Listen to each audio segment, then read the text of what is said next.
There is something deeply satisfying about homemade pita bread, especially when it puffs like this in just 3 minutes.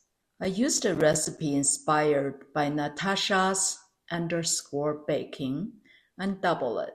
In a bowl, I added sugar, yeast, a lot more than the recipe calls for due to conversion between grams to teaspoon, and warm water.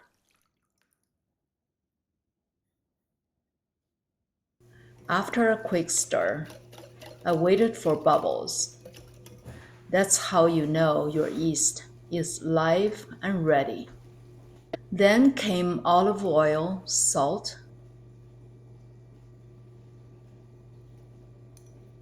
and flour. I mix with a fork,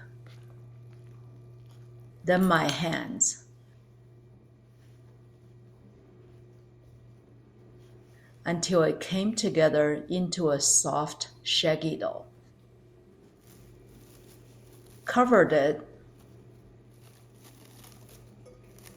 let it rise for an hour, and whoa, it doubled beautifully at room temperature. I divided the dough into 8 balls.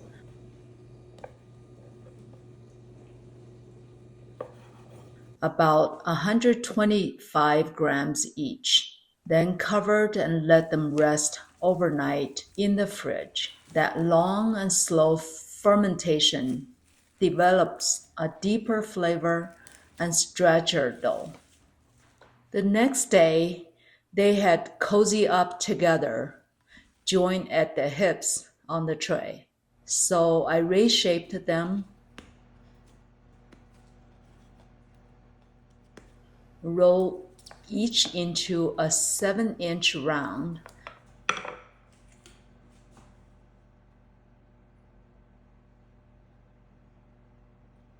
and then flatten them even more before baking.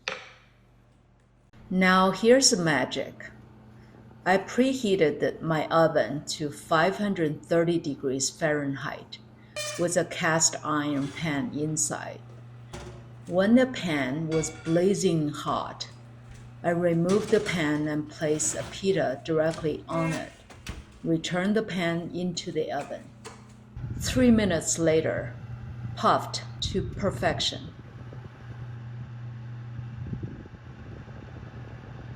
I stacked them in a tortilla warmer to stay soft and warm. And of course, I had to cut one open. The pocket was perfect.